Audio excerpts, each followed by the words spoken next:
You had the idea ever since you were a kid, but of course you didn't have the resources needed to create your dream invention.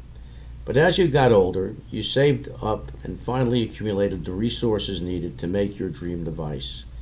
You hired craftsmen, and after years of planning and making changes, your dream was finally realized. You knew in your heart that people would buy your invention.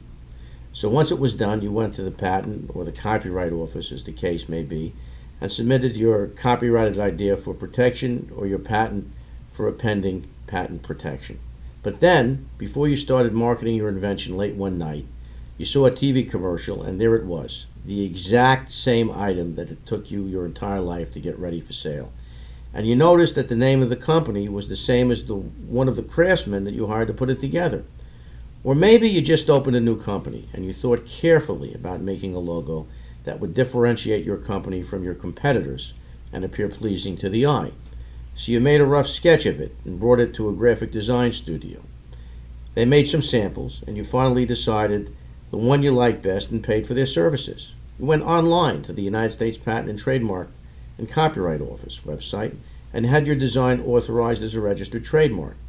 It was a good feeling, so you printed up stationery and business cards and were prepared to begin operations. But when you went to one of your soon-to-be suppliers, you noticed their stationery had a very similar logo that was resembling yours. The stationery never displayed it before when you went there previously. When you casually asked the secretary who designed the logo, you found out it was the same graphic designer that you hired to put your idea into hard copy. Or perhaps you had an idea for a new device that did something that never existed before. You spent a lot of money using various contractors to put it together until it was finished and met your specifications. You paid them all to do so. You gave them diagrams and instructions of how you wanted it to look and work. Once completed and was ready for manufacture, you were filed for a patent from the United States Patent and Trademark Office and were granted the patent and thought you were ready to market your invention. But when you went into a local store a few months later, there it was, your invention, ready for sale.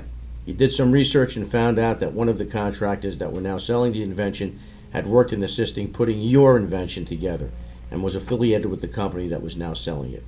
And then there's the case when you were in business and you hired an employee as your right-hand man because you knew that privileged information would be available to him.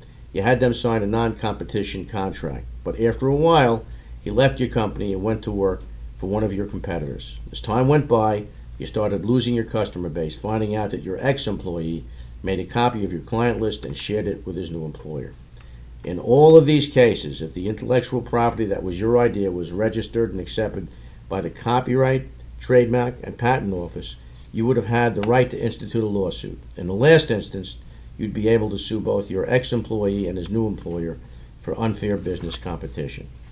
I have handled many intellectual property matters just like this through the litigation stages in both the state and federal court.